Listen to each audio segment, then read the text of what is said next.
Buenas tardes, hermanitos. Me da gusto otra vez poder estar aquí sirviendo al Señor. Le pedimos, hermanos, que ahorita que vamos a comenzar el estudio, vamos a comenzar los himnos, así como lo hacíamos en la congregación, le bajemos el volumen a nuestros celulares o los apaguemos para que este tiempo sea especialmente para Dios. Vamos a leer un texto de entrada. Dice así, en Salmo 100, capítulo 100, versículo 1, dice así: Cantad alegres a Dios, habitantes de toda la tierra, servid al Señor con alegría, venid ante su presencia con regocijo. Reconoced que el Señor es Dios, Él nos hizo y no nosotros a nosotros mismos. Pueblo suyo somos y ovejas de su prado. Entrad por sus puertas con acción de gracias, por sus atrios con alabanza. Alabadle, bendecid su nombre, porque el Señor es bueno, para siempre es su misericordia y su verdad por todas las generaciones. Bien, hermanos, vamos a hacer una oración por esta mañana, por el culto que va a ser en nombre del Señor. Señor Padre, hoy esta mañana ponemos en sus manos, Padre, los himnos, la dirección. Ponemos en sus manos la predicación, Padre, que sea guiada por el Espíritu, que sea de agrado para usted, Padre, y que de aquellas personas que estén mirando, que estén escuchando, que estén estudiando su palabra, Padre, que les dé bendición, Padre mío, y dice su palabra que el que no tenga conocimiento, que se lo pida a usted, que usted da abundantemente, así que se lo pedimos, Padre, el conocimiento, para poder conocer su palabra de verdad. Ponemos todo en sus manos a cada uno de mis hermanos y este culto que sea de su agrado, en nombre precioso de su Hijo Jesús. Amén. Bien, hermanos, vamos a ir a un texto alusivo a la predicación del pastor Carlos. Va a ser Mateo capítulo 18. Lo buscamos en casita, hermanos. Que no se nos olvide buscar los libros, hermanos, porque ahorita que ya nos vamos a empezar a reunir, ahí vamos a ver qué tal usamos la Biblia. Mateo capítulo 18, versículo 15 al 17. Dice así: Por tanto, si tu hermano peca contra ti, ve y repréndele, estando tú y él solos. Si te oyere, has ganado a tu hermano. Mas si no te oyere, toma aún contigo uno o dos, para que en boca de dos o tres testigos conste toda palabra. Si no los oyere a ellos, dilo a la iglesia, y si no oyere a la iglesia, tenle por gentil y publicano. Bien, hermanos, es alusivo a la predicación que va a ser el día de hoy. Vamos a pasar a los himnos con mi hermana Greta y en la guitarra mi hermano Rafa. Adelante.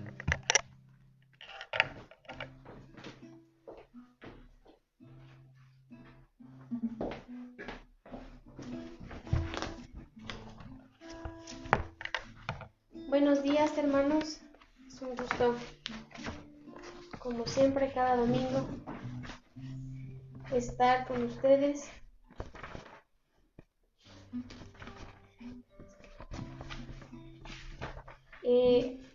Sabemos que a lo mejor muchos de ustedes no tengan, gracias, hermano, el himnario en su casa, pero es importante, hermanos, tenerlo. Estábamos acostumbrados que en la iglesia pues se proyectaban los himnos, pero si no tienen el himnario físicamente, que estamos cantando con el himnario, se llama Solo a Dios la Gloria, es el himnario presbiteriano. Pues nosotros que tenemos nuestro celular a la mano, se puede descargar la aplicación igual, le ponen himno presbiteriano, Solo a Dios la Gloria, y ahí ustedes pueden tener el acceso a los himnos. No solamente es escucharlos, sino también es entonarlos todos juntos, porque lo que hacemos es para adorar a Dios, hermanos. Vamos a empezar con el himno 706. Vuelvo a repetir el número, 706, y se titula Lo que respira.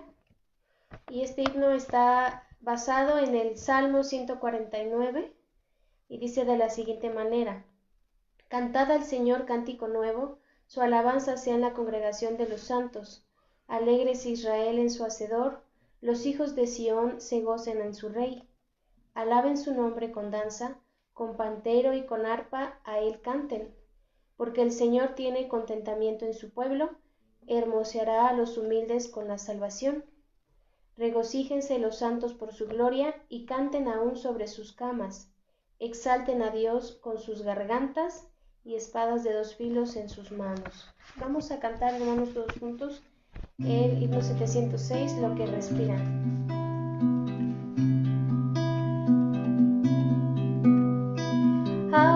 Alabad a nuestro Dios en su santuario, por la hermosura de su cielo, por sus proezas alabadle a él. Alabadle por la grandeza de su nombre, con el sonido de bocina, salterio y arpa a la vez cantad. Alabadle con el alegre pandero, con el cardor de la danza, cantar con gozo al Señor. Alabadle con cuerdas, flautas y címbalos, de júbilo resonantes, en su lenguaje todo lo que respira. Alabe al Señor, lo que respira. Alabe al Señor. Alabad a nuestro Dios en su santuario, por la hermosura de su cielo, por sus proezas alabadle a él. Alabadle por la grandeza de su nombre, con el sonido de bocina, salterio y arpa a la vez cantar. Alabadle con el alegre pandero, con el cardor de la danza, cantar con gozo al Señor. Alabadle con cuerdas, flautas y címbalos, de júbilo resonantes, en su lenguaje todo lo que respira. Alabe al Señor, lo que respira. Alabe al Señor.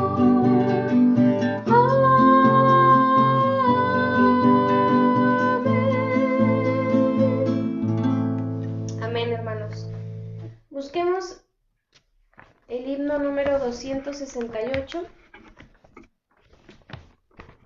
Es un himno que hemos cantado varias veces en nuestra congregación. Es el himno número 268 y se titula Canción del Espíritu.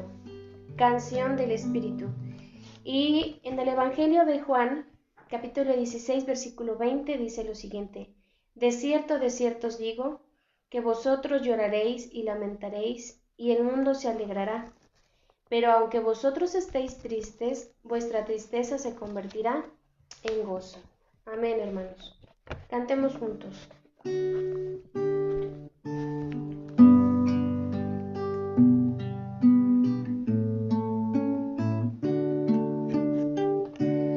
Oh, deja que el Señor te envuelva con su espíritu de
entonar un himno más alegre.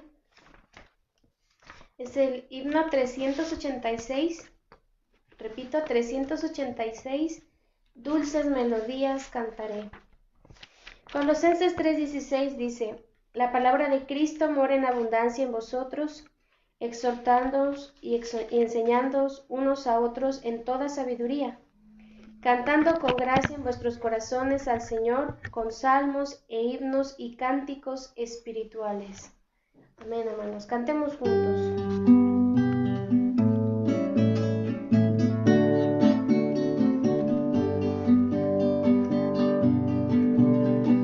Dulces melodías cantaré y alabanzas al Señor.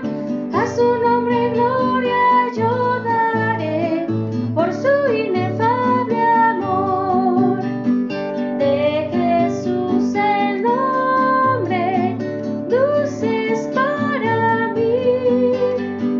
Canta el alma mía, melodías a mi Rey. Yo vivía en sombras y en dolor, triste, herido, pobre y vil, mas la tierna mano del Señor me llevó a su redil.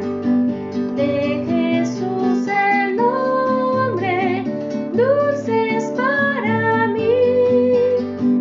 Canta el alma mía, melodías a mi Rey.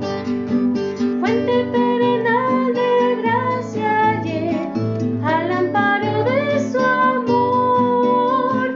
Su sonriente faz me imparte fe, esperanza y valor.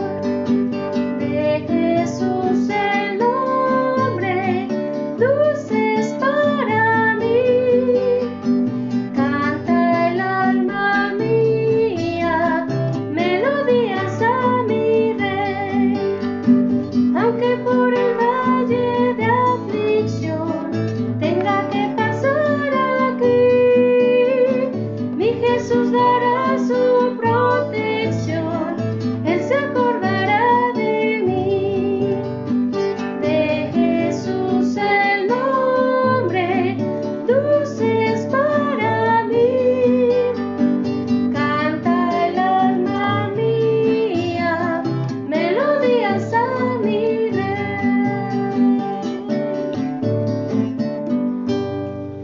Amén, hermanos.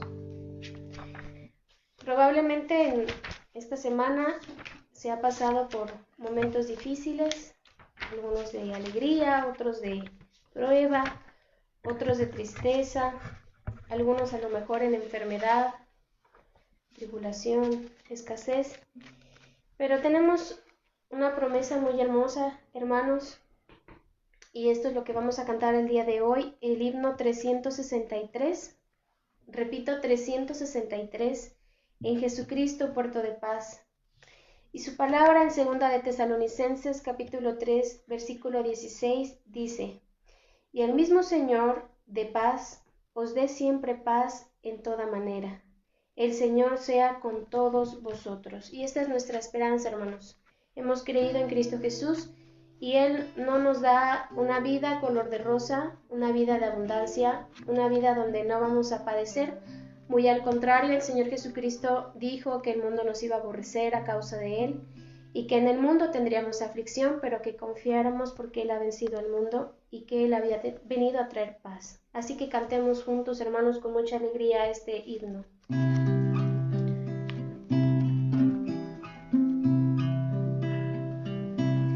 En Jesucristo, puerto de paz, en horas negras de tempestad, hallan las almas dulces olas, grato consuelo, felicidad.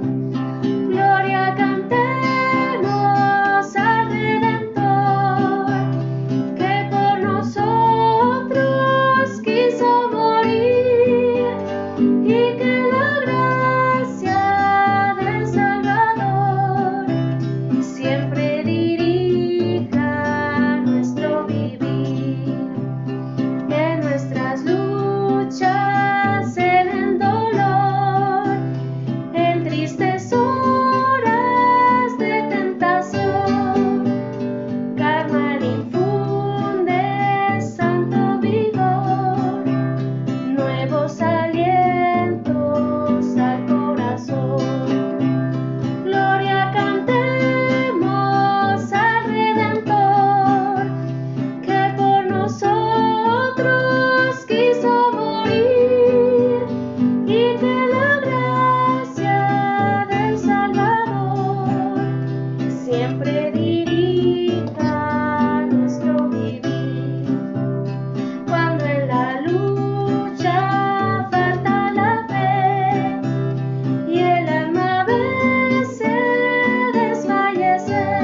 gracia divina, santo poder.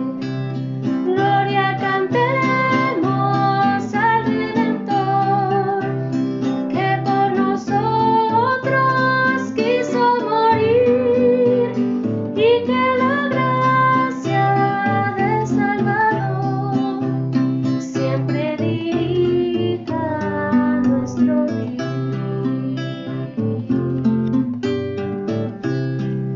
Amén, hermanos. Recordemos que nosotros no profesamos una religión, profesamos a nuestro Señor Jesucristo como el único medio de salvación. Y a veces las personas nos pueden llegar a preguntar qué es lo que nos puede dar perdón. Y es lo que vamos a entonar en este momento, el himno 173, ¿qué me puede dar perdón?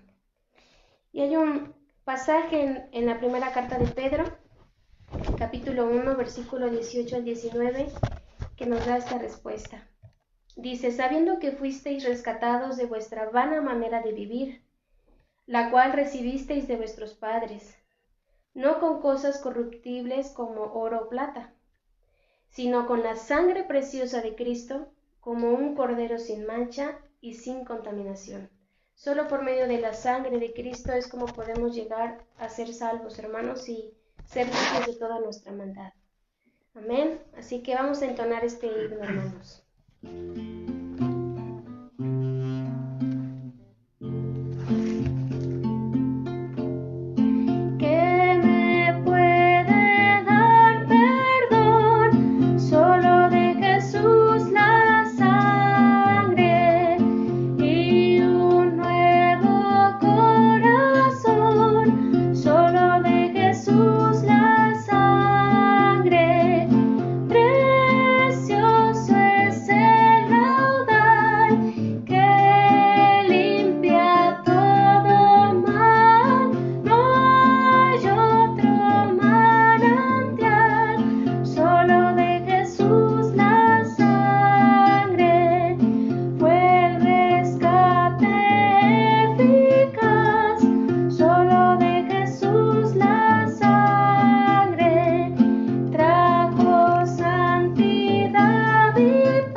A la predicación de esta tarde.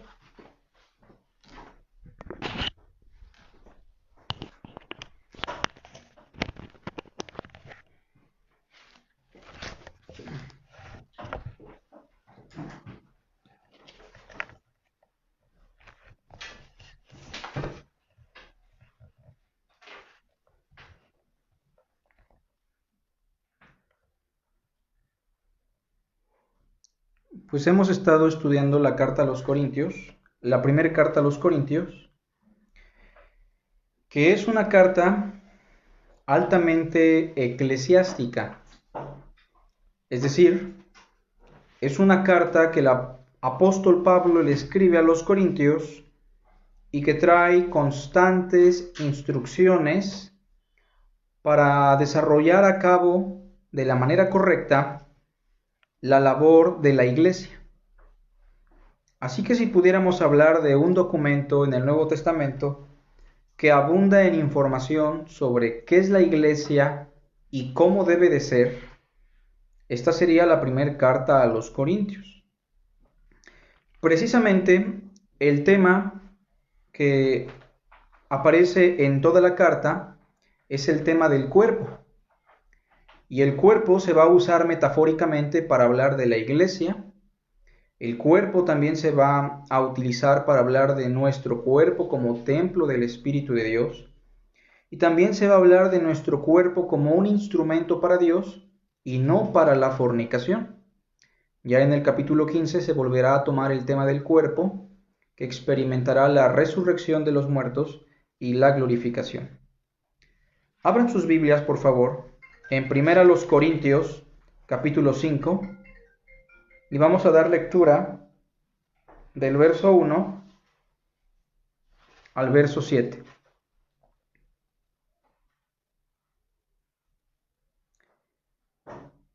De cierto se oye que hay entre vosotros fornicación, y tal fornicación, cual ni aun se nombra entre los gentiles, tanto que alguno tiene la mujer de su padre.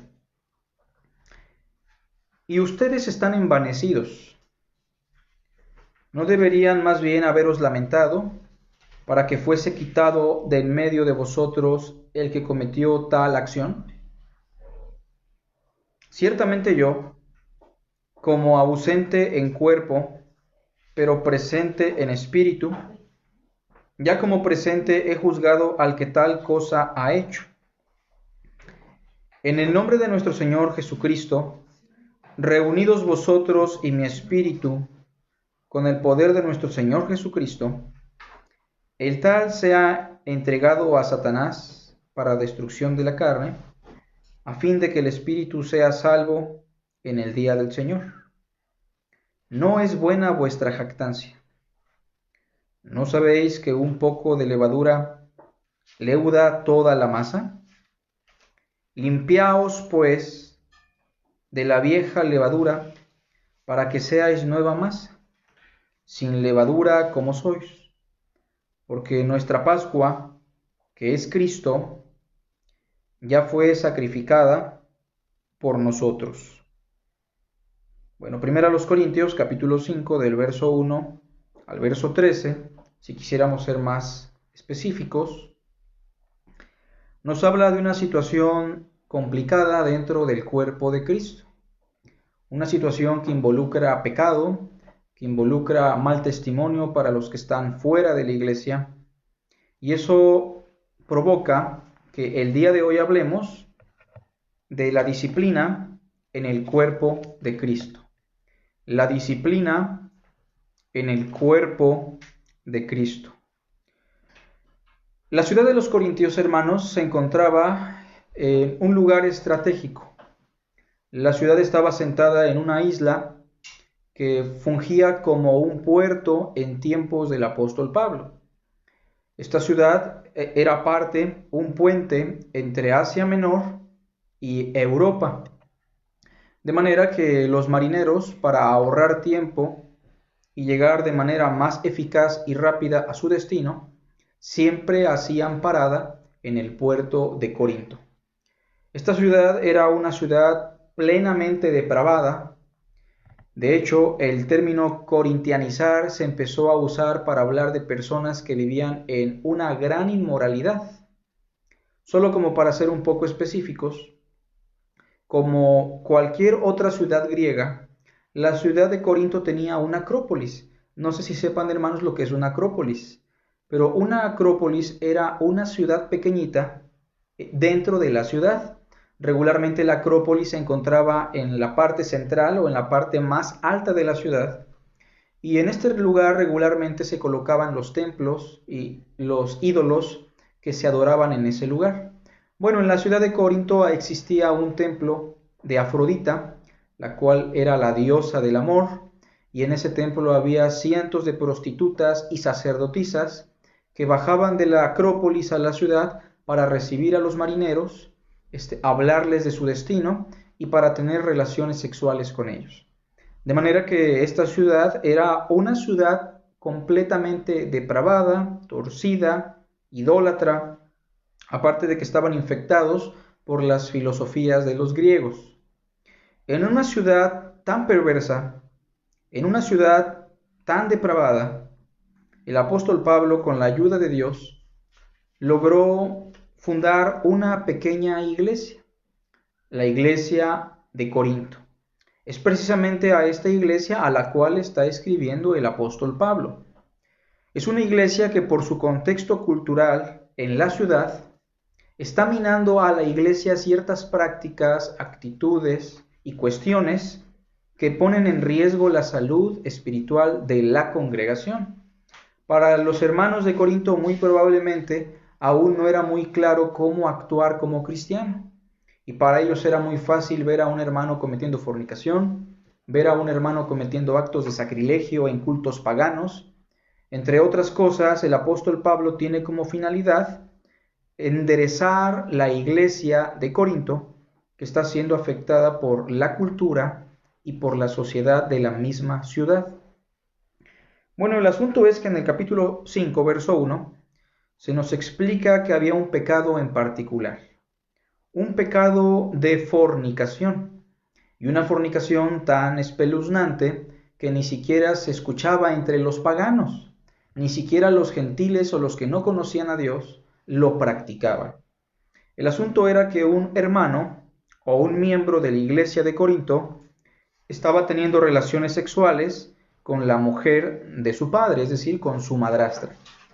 Y el apóstol Pablo entonces, en el capítulo 5, le va a dar a la iglesia una serie de principios para que ellos sepan cómo implementar y permitir la disciplina cuando una situación de estas se da. No sé si ustedes han sabido o les ha pasado o han experimentado que dentro de la iglesia de repente hay un hermano que está practicando fornicación. Y vamos a ser muy específicos con este caso. Ya sea que el miembro de la iglesia esté practicando adulterio con una mujer que no es su esposa, ya sea que un joven soltero esté fornicando con una jovencita y no estén casados, ya sea que una persona esté practicando fornicación en áreas de homosexualismo o lesbianismo, este tipo de situaciones no pueden quedarse así nada más. La iglesia tiene que intervenir y tiene que dejar que Dios intervenga para que aplique la disciplina sobre tal miembro y así se procure el bien de esta persona y se procure la salud espiritual de la congregación. Pero regularmente nosotros, al igual que los corintios, no sabemos cómo reaccionar ante estas circunstancias. Casi siempre recurrimos al pastor para que él resuelva la situación, o simplemente no hacemos caso del pecado y decimos, es su vida, el hermano ya sabe cuál es el camino, cuál es la verdad, dejemos que él haga lo que él quiera, cada quien llevará su propia carga, Dios lo va a juzgar. Y dejamos pasar por alto situaciones muy complicadas. Aquí la disciplina que el apóstol Pablo pretende llevar a cabo no es sobre una cuestión sencilla, no es un pecado que no afecta a otros, es un pecado que ya está afectando a otros. Y la actitud de la iglesia, por lo que vemos en el verso 2, es una actitud de orgullo, de soberbia, indiferencia ante la situación. Vean el verso 2. Y vosotros estáis, ¿qué? Envanecidos, lo cual significa que había jactancia, orgullo e indiferencia ante la práctica que se estaba llevando a cabo en la congregación. Así que, hermanos, el apóstol Pablo se percata de que no solamente él está cometiendo fornicación, este miembro, sino que la iglesia está haciendo caso omiso a la situación. Pero bueno, vamos a hablar de la disciplina en la iglesia. Antes de iniciar, o como punto número 1, tengo que explicar lo que es la disciplina. Porque suele pasar que hay iglesias que sí quieren implementar la disciplina, pero por no entender lo que es la disciplina, terminan castigando a sus miembros. Y pudiéramos ir a casos extremos de algunas sectas en las cuales se ha sabido que incluso les han puesto castigos físicos que involucran flagelarse el cuerpo e involucran maltratar a sus seres queridos. Bueno, si nosotros no entendemos qué es la disciplina en la Biblia, vamos a cometer castigos sobre los hermanos. Y esto aplica también para los papás que tienen hijos, ¿no? Pregunta, ¿los papás deben castigar a sus hijos? Es una pregunta importante, hermanos. ¿Los papás deben castigar a sus hijos? Algunos dirían sí. Bueno, la Biblia no dice que los papás deban castigar a sus hijos, dice que los deben disciplinar. Y precisamente ya en el lenguaje nos podemos percatar de que no hay claridad sobre qué es la disciplina y la confundimos regularmente con el castigo. Así que si hacemos la pregunta, ¿Dios castiga a sus hijos? La respuesta sería evidentemente que no. Dios no castiga a sus hijos. Dios disciplina a sus hijos. A los que castiga es a los incrédulos y les dará su castigo pleno en el infierno. Bueno, entonces vamos a entender la disciplina. Número 1, la disciplina como un acto de amor. Primero debemos entender eso, hermanos. La disciplina es un acto de amor. Dios en su ser absoluto es amor. Esa es la esencia de Dios. Si pudiéramos hablar del atributo de Dios, su atributo esencial es el amor. Si una persona lee la Biblia y no se percata que toda la Biblia trata sobre el amor de Dios, pues esa persona está espiritualmente muerta y está ciega. Porque el mensaje central de toda la Biblia, ¿cuál es? Es el amor. Del amor se desprende la justicia, del amor se desprende la misericordia, del amor se desprende la verdad, pero la esencia de Dios es el amor. Y si Dios ha de disciplinar a uno de los hermanos dentro del cuerpo de Cristo, eso debe verse como una expresión del amor de Dios. Vean conmigo, por ejemplo, Hebreos capítulo 12.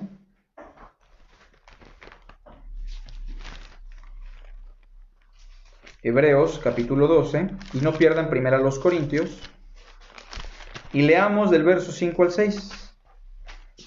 Aquí el apóstol Apolos, quien muy probablemente fue quien escribió la carta a los Hebreos, dice en el capítulo 12, versos 5 y 6, y habéis ya olvidado la exhortación que como a hijos, vean eso, por eso hablamos también de los padres a los hijos, de Dios nuestro Padre a los miembros de la iglesia, quienes son sus hijos, y habéis ya olvidado la exhortación que como a hijos se os dirige, diciendo, Hijo mío, no menosprecies ¿qué? La disciplina del Señor, ni desmayes cuando eres reprendido por Él. ¿Por qué? Porque el Señor al que ama disciplina, y azota a todo el que recibe por hijo. Entonces notemos, hermanos, que hay una relación muy estrecha entre la disciplina y ¿qué más? Y el amor. Y por cierto, ¿qué es el amor? ¿O en qué consiste el amor? El amor es la entrega absoluta del ser para que otro ser llegue a su desarrollo pleno. Por ejemplo, Jesús dijo, nadie tiene mayor amor que este, que uno ponga su vida por sus amigos. El amor en Juan 3:16, ¿cómo se describe? Porque de tal manera amó Dios al mundo que ha entregado a su Hijo unigénito. En eso consiste el amor, hermanos, en entregarnos plenamente para que el ser de otro individuo se desarrolle de manera plena.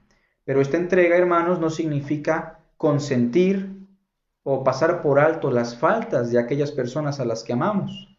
Precisamente nosotros nos entregamos a ellos cuando también permitimos que llegue la disciplina. Vean otro texto conmigo. Apocalipsis, capítulo 3, verso 19. Y me gustaría si un hermano de aquí lo quiere leer en voz alta. 3:19. Y no sé si tengan la versión de las Américas por ahí. El hermano Rafa luego tiene versiones en su celular. O bueno, si no la tienen, lean en cualquier versión. Apocalipsis 3:19, por favor. Quien guste lo puede hacer. Yo reprendo y castigo a todos los que amo. Sé, pues, celoso y arrepiéntete. Fíjense cómo dice la Reina Valera aquí. Yo reprendo y castigo a todos los que amo. Bueno, el hermano Carlos, o yo les he dicho hace unos minutos que Dios no castiga a sus hijos. ¿Pero qué encontramos en este verso? Yo reprendo y castigo a todos los que amo. Sé pues celoso y arrepiéntete. Precisamente yo le pedí a nuestros hermanos que buscaran la versión de las Américas o alguna otra versión, porque el texto en la Reina Valera en este pasaje está mal traducido. La palabra griega que aparece aquí, que tradujeron como castigo, es una palabra griega pedía, que se debe traducir como disciplina, no como castigo. Y es por eso que las versiones más nuevas traducen de la siguiente manera: yo reprendo y disciplino a todos los que amo. Nuestra hermana Celia tiene la versión, la vamos a escuchar en voz alta. Yo a los que amo los reprendo y corrijo. Sé pues ferviente y arrepiente. Bueno, aquí ya la versión cambió un poco más y le da mejor valor al texto griego. Yo reprendo, así lo dice, y corrijo a todos los que amo. Por ejemplo, si ven otro texto, 1 Corintios 11, aquí pasa la misma situación. 1 Corintios 11,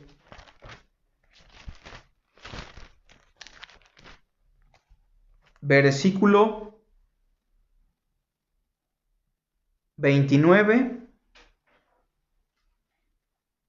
al 32. Lo voy a leer en voz alta, hermanos, pero otra vez les animo a que cuando ustedes noten aquí la palabra castigo, lo examinen a la luz de otras traducciones, porque otra vez la palabra griega es pedía, la cual se debe traducir como disciplina, entrenamiento, corrección, nutrición. La idea es disciplina, pero la Reina Valera traduce mal el vocablo griego y por eso dice así, vean. Si pues, verso 31, voy a leer desde el 29, porque el que come y bebe indignamente, sin discernir el cuerpo del Señor, juicio come y bebe para sí, por lo cual hay muchos enfermos y debilitados entre vosotros, y muchos duermen, lo cual significa ya están muertos. Si pues nos examinásemos a nosotros mismos, no seríamos juzgados, mas siendo juzgados, somos castigados por el Señor. La frase ahí correcta debería de ser, somos disciplinados por el Señor. Y yo les animo a que lo investiguen en otra versión, para que no seamos condenados con el mundo. Entonces tenemos que hacer una distinción, hermanos, entre disciplina y castigo. La disciplina, su vocablo griego es pedía, y significa entrenamiento. Se puede ver como una nutrición, se puede ver como la búsqueda del bien de otro individuo a través de una serie de entrenamientos o principios que le van a ayudar. En su momento la disciplina va a provocar angustia, probablemente sufrimiento, probablemente carencias, pero la disciplina tiene como finalidad nuestro bien, que seamos conformados a la imagen de Cristo. Por otra parte, el castigo es una palabra griega, dicotomen, de donde se derivan algunas palabras como dicotomía, lo cual significa producir cortes. Dicotomen es una palabrita que alude a una imagen. Es la imagen de un amo que tiene un esclavo desobediente, el cual no ha entendido, y para que pague por sus malos actos, el amo toma el látigo, ¿y qué es lo que produce sobre su piel? Cortes. El castigo no está buscando que el esclavo cambie, el castigo no está buscando que el esclavo tenga un desarrollo personal.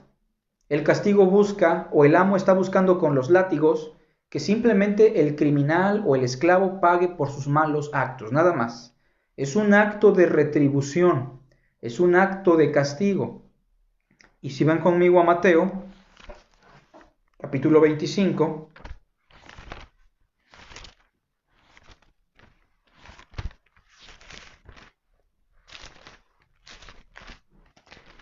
Y ven conmigo el versículo 46, hablando de las personas que van al cielo y de las personas que van al infierno. Mateo capítulo 25, versículo 46, nos dice lo siguiente: e irán estos, ¿a dónde? Al castigo eterno. Ahí sí se habla de castigo en el texto griego, porque estas personas que van al fuego eterno están siendo castigadas. Dios ya no está buscando que ellos lleguen a un bien. Dios no está buscando que ellos lleguen a desarrollarse a la imagen de Cristo. Dios está buscando que ellos paguen por sus actos. Eso ya es un acto de castigo. Entonces vamos a hacernos una pregunta. ¿La iglesia debe castigar o debe permitir la disciplina? Pues la disciplina. ¿Los papás deben castigar a sus hijos o los deben de disciplinar? Los deben de disciplinar. No estoy diciendo con esto que usted no le pegue a su hijo. La disciplina va a involucrar también sanciones físicas. Pero debe estar usted seguro de lo que usted está haciendo. Porque si usted no está disciplinando, si el niño no está teniendo una lección detrás de todo el sufrimiento que se le está provocando, el niño no está siendo disciplinado, está siendo castigado. Y si nosotros no sabemos emplear esto en la congregación, pues la persona simplemente va a sufrir un castigo, pero no una disciplina. Bueno, entonces vamos a 1 Corintios 5. Ya entendimos un poquito más esto de la disciplina. La disciplina debe de ser visto como un proceso de entrenamiento. Un proceso de entrenamiento en donde muchas veces va a haber carencias, situaciones complicadas. Un ejemplo de ello es lo que vivió José el soñador. Lo que él va a experimentar no es un castigo de Dios, sino un proceso de disciplina. Otro ejemplo es lo que va a experimentar Sansón. Todo lo que él está viviendo es causa de su pecado, pero no lo está castigando Dios. Dios lo está disciplinando. Lo mismo va a pasar con el rey David y lo mismo pasa con cada uno de nosotros. Somos entrenados a través de un proceso de disciplina. Bueno, pero aquí estamos viendo una situación muy en especial. Un pecado de fornicación. Número 2, vamos a hablar de lo siguiente. Condiciones en las cuales la iglesia debe permitir la disciplina en sus miembros. Condiciones en las cuales la iglesia debe permitir la disciplina en sus miembros. Bueno, aquí vamos a hacer otra pregunta, hermanos, muy importante. ¿La iglesia tiene la autoridad para disciplinar? ¿O la iglesia solamente tiene la autoridad para permitir la disciplina de parte de Dios? Eso es interesante, ¿no? ¿La iglesia tiene el poder para disciplinar a los hermanos? ¿O la iglesia tiene el poder para permitir que Dios ejerza la disciplina? ¿Cuál será la correcta? Pues la segunda. Hay muchos libros y muchos predicadores que usan un lenguaje equivocado, aunque el contenido es bueno, pero regularmente dicen la iglesia debe disciplinar. Bueno, la realidad es que si buscamos por toda la Biblia, no hay ningún texto que diga que la iglesia deba disciplinar. Más bien, la Biblia nos enseña que la iglesia debe permitir o abrir las puertas para que Dios ejerza la disciplina. Porque la iglesia o permite la disciplina de Dios, o la iglesia también estorba para que Dios no ejerza la disciplina sobre sus hijos. Bueno, pero ¿cuáles son las condiciones en las cuales la iglesia debe permitir la disciplina en sus miembros? Jesucristo fue muy claro, ¿no? Dijo que si algún hermano peca y tú lo ves pecar en contra tuya o está pecando, lo que debes hacer tú es ir solo a él, confrontarlo. Si te escucha, has ganado a tu hermano. Si no escucha la confrontación, debes ir tú con otros 3 de testigos para que en boca de 2 o 3 conste toda palabra. Pero si no escucha la confrontación grupal, ahora se le dirá a toda la iglesia. Y si ya no escucha la iglesia, Jesucristo dijo, tenle por gentil y publicano, lo cual significa déjalo aislado de la membresía y considérenlo como una persona que no ha conocido a Dios. Entonces la persona es dejada a su destino, es entregado a su pecado y Dios se encargará de aplicar la disciplina. Pero aquí en la primera de los Corintios vamos a entender algunas cosas. Vean, ¿cuáles son las condiciones en las cuales Pablo quiere invertir la disciplina? Verso 1, si notan. ¿Es un pecado como cualquier otro pecado el que está practicando este hermano? ¿Cómo ven? ¿Todos los pecados son iguales o no lo son? Vamos a preguntarnos eso. Porque decimos que todo pecado es igual, ¿no? Pero aquí vemos que este pecado muy en especial trae consecuencias distintas. Tenemos que llegar a una frase y si quieren anotarla, anótenla. Todos los pecados son iguales en naturaleza. Todos los pecados son iguales en naturaleza. ¿Estamos de acuerdo con eso? Por ejemplo, ¿quién es más pecador? ¿Este fornicario que está con su madrastra? ¿O el hermano que le robó gasolina al coche de su trabajo? ¿Cuál es más pecador? Los dos. Por eso estamos diciendo que todos los pecados son iguales en naturaleza. ¿Quién es más pecador? ¿Este fornicario o el hermano que dijo una mentirilla piadosa para no ir al culto? Los dos pecados son iguales de perversos, ¿se entiende? Añadimos a la frase lo siguiente: pero son diferentes en sus consecuencias, ¿sí? Agregamos eso en la frasecita. Todos los pecados son iguales en naturaleza, pero diferentes en sus consecuencias. ¿Quién va a tener consecuencias más grandes o más graves? ¿El que dijo una mentira piadosa para no ir a la iglesia o el que se metió con su madrastra y cometió fornicación? Pues evidentemente el que cometió fornicación. ¿Quién va a tener consecuencias más grandes? ¿El que se enoja con su hermano en su corazón y se produce el odio en su interior? ¿O el que toma el cuchillo y lo asesina? Las consecuencias más grandes van a ser para el que lo asesina. Entonces, la primera condición que se debe de dar es esa. Cuando el pecado se ha convertido en una práctica que acarrea consecuencias graves. Cuando el pecado se ha convertido en una práctica que acarrea consecuencias graves. Miren, si el hermano tal dice una mentira, no vamos inmediatamente a entregarlo a Satanás. Vamos a hablar con él, nada más, esperando a que el hermano deje de mentir. Bueno, si la hermanita tal, por ahí nos damos cuenta que se robó un poquito de la ofrenda, pues vamos a hablar con ella. No va a ser inmediatamente que la vamos a entregar a su destino, vamos a hablar con ella esperando que cambie. Pero cuando un pecado se convierte en una práctica palpable y nos damos cuenta que esto puede traer consecuencias graves, es entonces cuando se debe de invertir el tiempo para que se permita la disciplina de Dios a los miembros. Noten en el verso 1 lo que está pasando. Es una fornicación, pero es una fornicación incomparable. El verso 1 dice que ni siquiera los gentiles lo practican. Ni siquiera la gente que estaba fuera de la iglesia practicaba ese tipo de fornicación. Por cierto, la palabra fornicación es la palabra pornos en el texto griego, de lo cual se deriva la pornografía, que sería fornicación gráfica. Fornicación, hermanos, es cualquier distorsión sexual que va en contra de los principios que Dios ha establecido para nuestra sexualidad. ¿Se entiende? Les voy a dar un ejemplo de fornicación. ¿El homosexualismo es fornicación? Lo es. ¿El lesbianismo? Lo es. ¿El incesto? Lo es. Es más, ¿podemos cometer fornicación con nuestra propia pareja? Si la práctica se sale de los estándares que Dios ha establecido, eso es una distorsión sexual y se debe de ver como fornicación. En este caso estamos ante una situación que incluso el Imperio Romano condenaba. Es una relación incestuosa, un hombre con su madrastra. De hecho, la misma ley lo condenaba en Deuteronomio capítulo 22, versículo 30. Ahora noten otra cosa, hermanos. El pecado que se está practicando en esta congregación, ¿está afectando el testimonio de la iglesia y a la gente que está fuera de la iglesia?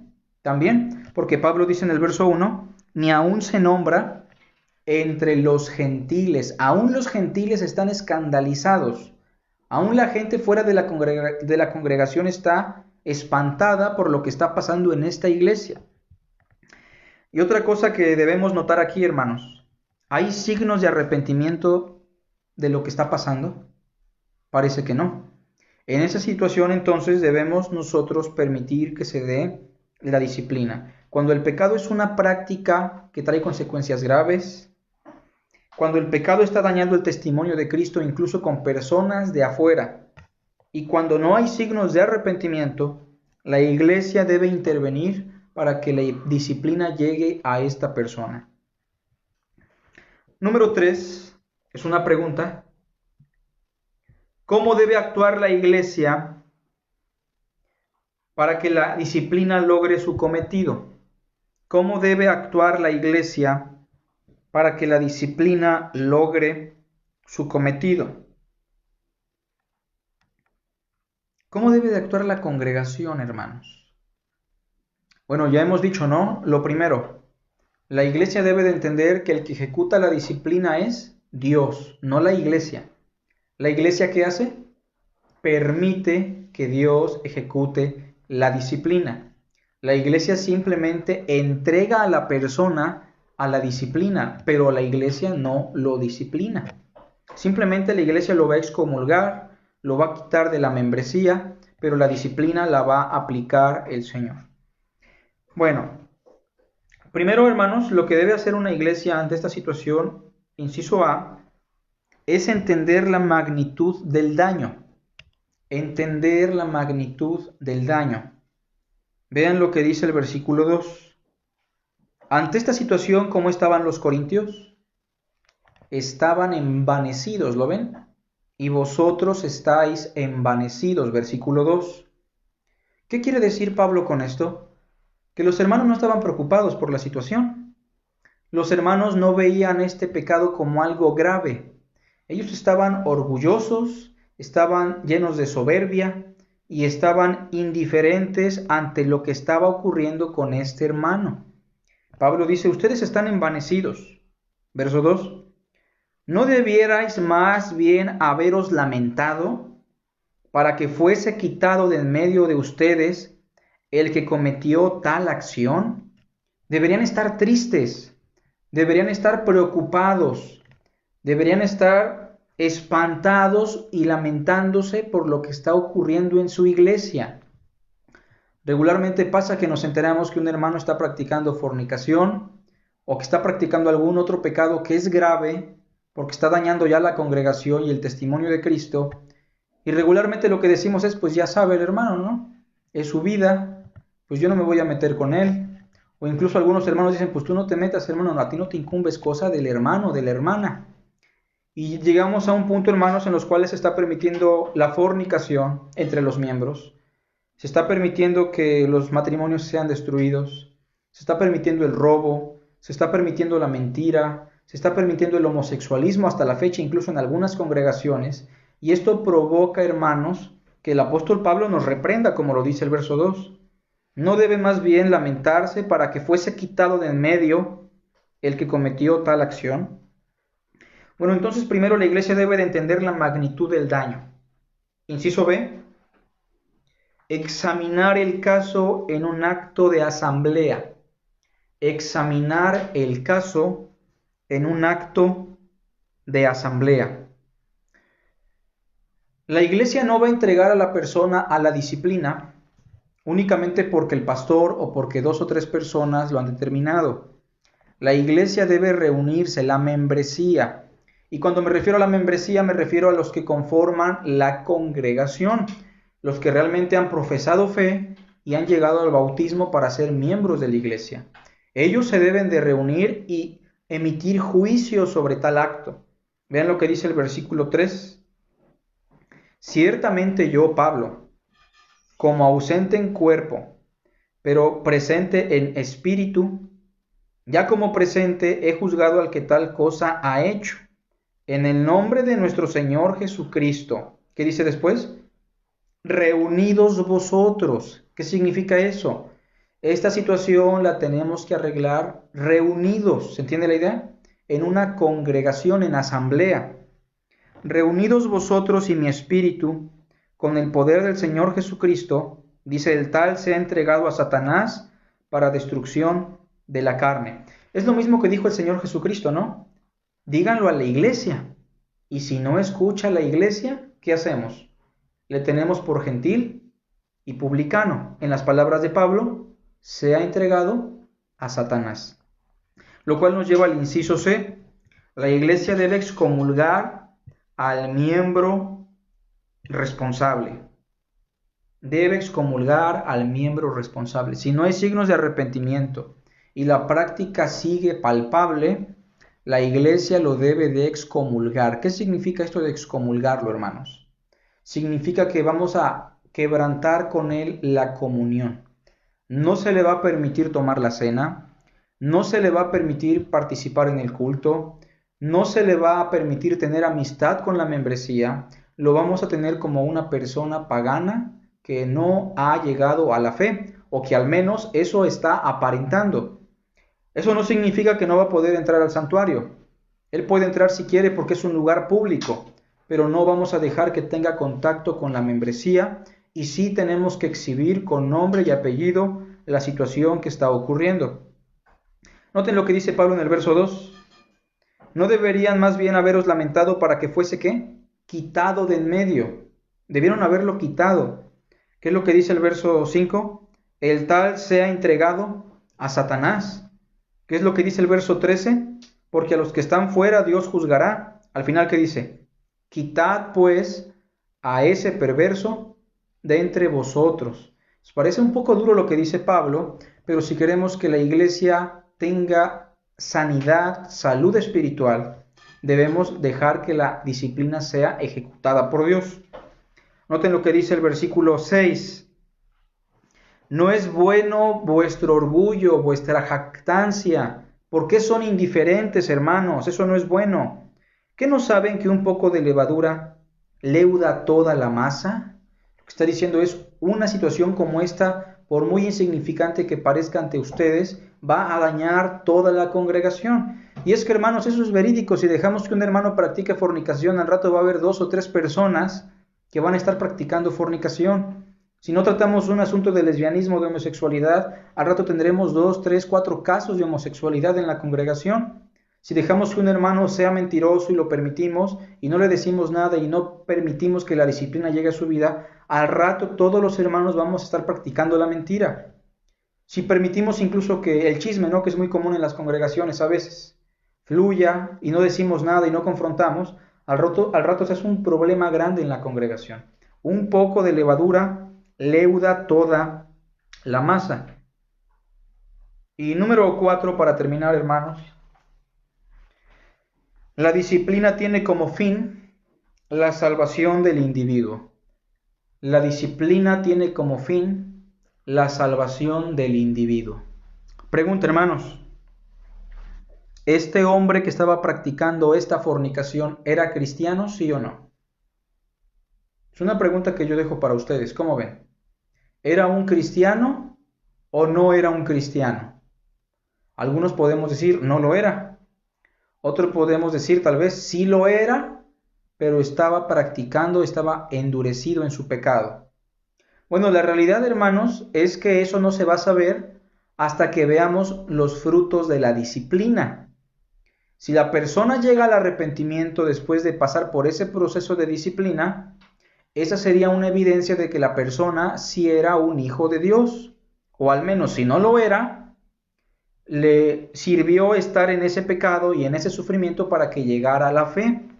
Pero vean lo que dice el apóstol Pablo en el verso 5. Esa persona, el tal, sea entregado a Satanás. Es decir, está caminando en el territorio del diablo, ¿no? Pues déjenlo en el territorio del diablo. Dejemos que Satanás lo sacuda como a trigo. Dejemos que Satanás juegue con él, como un gato juega con una bola de estambre. En eso va a consistir la disciplina de Dios, que Dios lo va a entregar completamente a Satanás. No le permitamos la comunión con la iglesia, no le permitamos ser partícipe de las bendiciones de la congregación, dejémoslo en el terreno de Satanás. ¿Con qué finalidad, hermanos? Para destrucción de su carne. En la primera de los Corintios, la destrucción de la carne se explica en el capítulo 11, vean. ¿Qué significa esto de destruir la carne, de que sea entregado a Satanás para destrucción de la carne. Vean el capítulo 11, verso 30. Cuando Dios está disciplinando a un miembro de la iglesia, cuando se permite la disciplina, aquí se nos dicen algunas cosas. Verso 30. Por lo cual hay muchos que enfermos. Regularmente la destrucción de la carne en el proceso de la disciplina se da o se manifiesta a través de la enfermedad. ¿Es la voluntad de Dios que pasemos por enfermedades, hermanos? Pues muchas veces sí. Pero muchas veces estamos enfermos, no siempre, pero en algunas situaciones la enfermedad se da porque estamos siendo disciplinados por el Señor. También dice, y muchos debilitados entre ustedes, y muchos duermen. Otros incluso pierden la vida en el proceso, ya que no muestran signos de arrepentimiento. Pero noten lo que dice el versículo 31. Si pues nos examinásemos a nosotros mismos, no seríamos juzgados. Mas siendo juzgados, somos disciplinados por el Señor, no por la iglesia, sino por el Señor, para que no seamos condenados con el mundo. ¿Cuál es la finalidad según el verso 32? Que no seamos condenados con el mundo. Si ven 1 Corintios 5, verso 5, dice, el tal se ha entregado a Satanás para destrucción de la carne. ¿Con qué fin? A fin de que el espíritu sea salvo en el día del Señor. ¿Quiere usted que el hermano tal se arrepienta y llegue a la salvación en el día de Cristo? Pues permitamos que se ejerza la disciplina. ¿Quiere usted que su hijo o su hija lleguen a la fe en Cristo? No basta con que usted ore a Dios. Tiene usted que permitir que Dios ejerza la disciplina. Ahora, en el caso de los padres sí son el instrumento para disciplinar a los hijos. Noten conmigo un texto más. Primera Timoteo 1. Primera carta a Timoteo 1.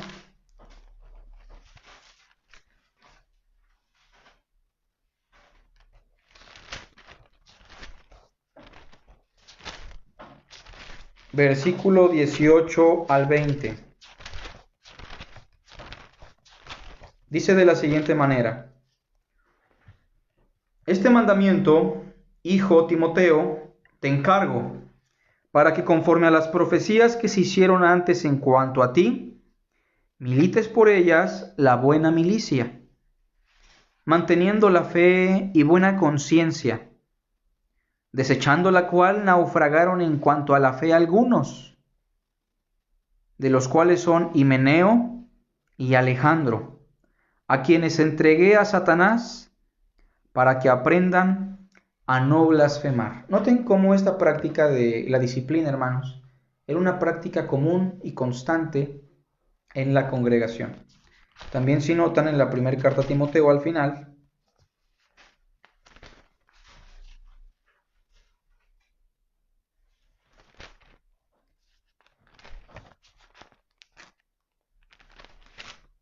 perdón, me equivoqué, Tito, hermanos.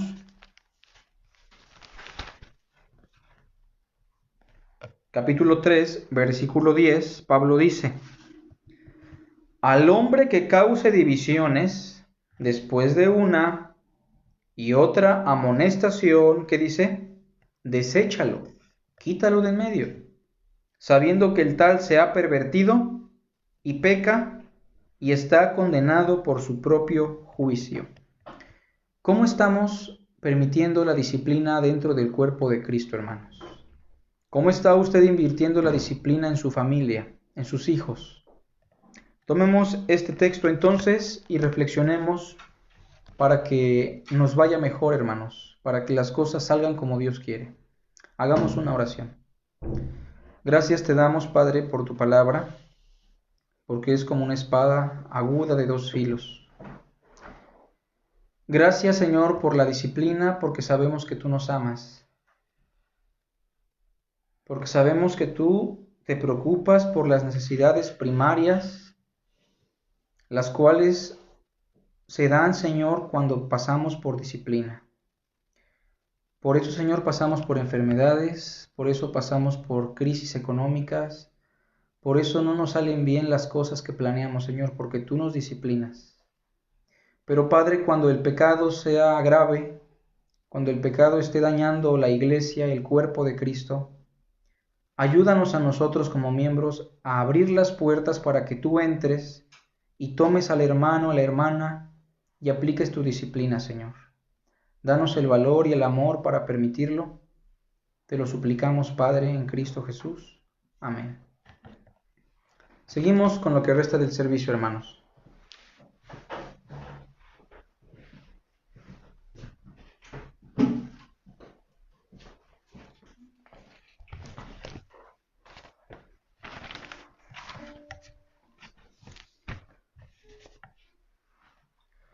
Bien, hermanos, las recomendaciones serían que ahorita la ofrenda, hermanitos, que se dé lo que se le ha apartado para el Señor en la semana, y que lo hagan llegar a la hermana Mari o a la hermana Orquídea. Recordemos que todo lo que tenemos viene de la primera mano de Dios.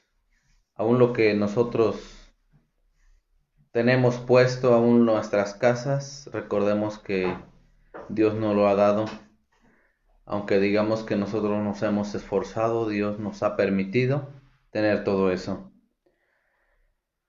Vamos a ir a un texto en nuestras escrituras. Primer libro de Crónicas, capítulo 29, versículo del 11 al 14. En esos versículos, y hay muchos en las escrituras, que nos muestran que aún las cosas que nosotros tenemos, poder, dinero, salud, todo proviene del Señor. Y que debemos guardar algo para el Señor, algo para su obra, algo para su reino. Vamos a leer ese texto, dice: Tuya es, oh Señor, la magnificencia, el poder, la gloria, la victoria y el honor. Porque todas las cosas que están en los cielos y en la tierra son tuyas. Tuyo, oh Señor, es el reino y tú eres excelso sobre todos. Las riquezas y la gloria proceden de ti. Tú dominas sobre todo, en tu mano está la fuerza y el poder, y en tu mano el hacer grande y el dar poder a todos. Ahora pues, Dios nuestro, nosotros te alabamos, te loamos y loamos tu glorioso nombre, porque ¿quién soy yo y quién es mi pueblo para que pudiésemos ofrecer voluntariamente cosas semejantes? Pues todo es tuyo y de lo recibido de tu mano te damos. Preparamos nuestras ofrendas, hermanos, y mientras entonamos el himno podemos ofrendar.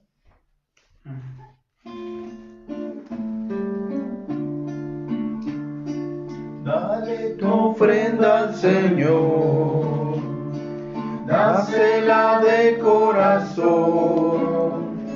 Cuando el cielo reclame, se respondas con amor. Que no te quede dolor cuando hayas ofrendado. Dios bendice al dador alegre, multiplica lo que has dado. Dios bendice al dador alegre, multiplica lo que has dado.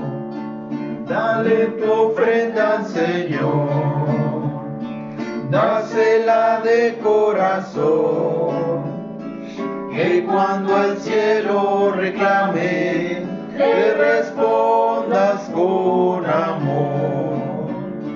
Que no te quede dolor cuando hayas ofrendado. Dios bendice al dador alegre, multiplica multiplica lo que has dado.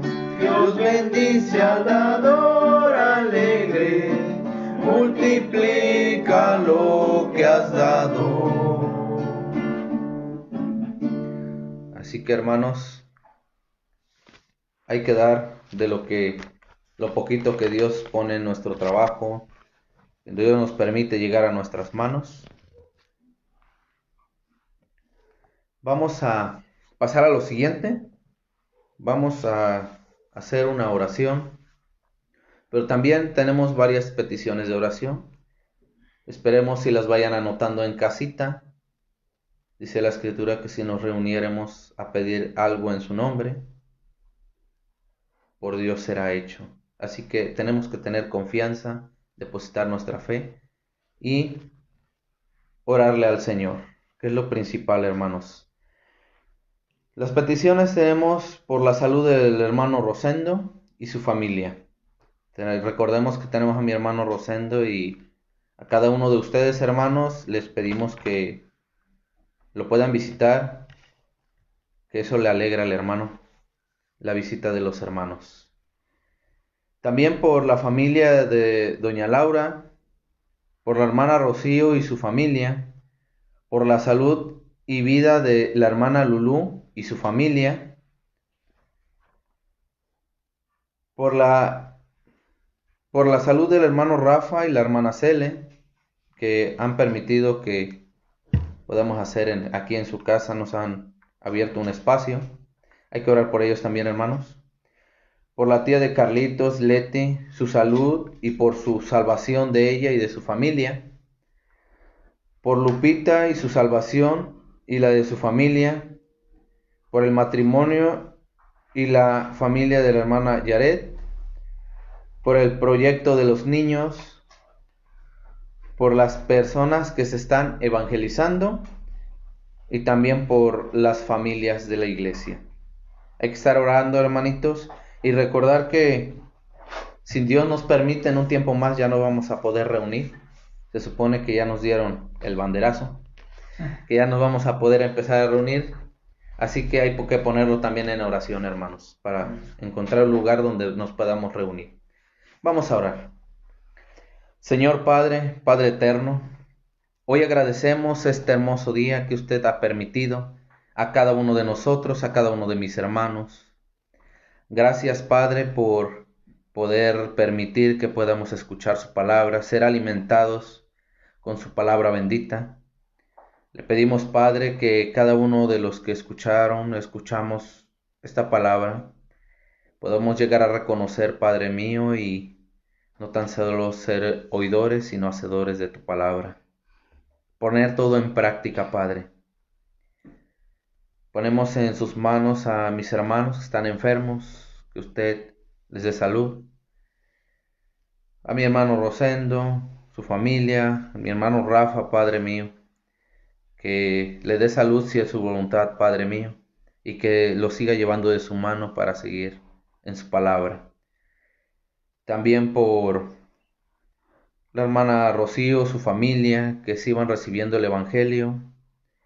Por la salud y la vida de mi hermana Lulú, su familia, que sigan en el Evangelio, que sigan alegres cada vez que reciben su palabra, Padre. También por la hermana Ernestina, está enferma, Padre, y es una persona grande. La ponemos en sus manos, Padre, y que ella pueda hacer luz para su familia. También por mi hermano Carlitos, por su matrimonio, por su vida espiritual, que cada día se vaya conformando a un matrimonio bíblico y que cada día, Padre, lo siga usted llevando de la mano, que él cada día se alegre en su palabra, él y su esposa. También por su tía Leti, su salvación, su familia, por Lupita, su salvación, su familia, por el matrimonio de mi hermana Yaret, por los matrimonios de la iglesia, por lo que se está haciendo para los niños. Todo lo ponemos en sus manos, Padre. Le damos gracias y que este día que prosigue, Padre, sea conforme a su voluntad. También ponemos en sus manos estas ofrendas que son puestas en su nombre, que sean ocupadas igual conforme a su voluntad, Padre. En nombre precioso de su Hijo Jesús. Amén. Están despedidos, hermanos.